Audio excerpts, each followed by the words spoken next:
Hello everyone, welcome back to the channel. Today in this video I'll show you how can you easily log out from WhatsApp web version using your mobile device without even using your laptop or PC. So let's jump right into it. Since we're gonna use the phone, first open your Play Store or App Store and make sure the WhatsApp app is updated for everything to run smoothly and to make sure you're following up precisely and you're catching up precisely with me in this video. After that, you quit the store and now let's open WhatsApp. Of course, I'm logged into my account and the same account is logged in on my laptop. And let me show you how to log it off. Tap on the three dots in the top right corner and then from there you get this menu. You find linked devices. Go ahead and open it. It's gonna look like this. You will find your PC or laptop right there. All you need to do from here is tap on it. It's gonna take you to this screen.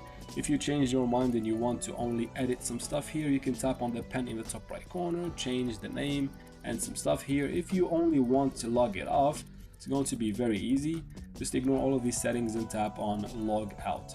Now, of course, once you tap on log out, it's gonna immediately log it off from your PC or laptop. If you have it next to you right now, you'll notice that it's gonna take a couple of seconds, and just like that, you log out from your PC or laptop. You can link it back from here if you want. Now, if you worried about your security and that PC is not even yours or something like that, you're worried that someone has your password or something, tap here in the top right corner and then tap on settings.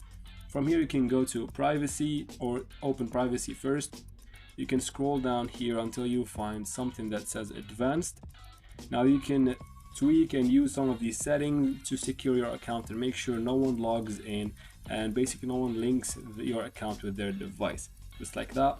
Now another place, or you can go ahead and open accounts basically to secure your account even more. So I will go ahead and tap on accounts in the top right there. You can go ahead and add passkeys, change email address if you're suspecting anything wrong with that.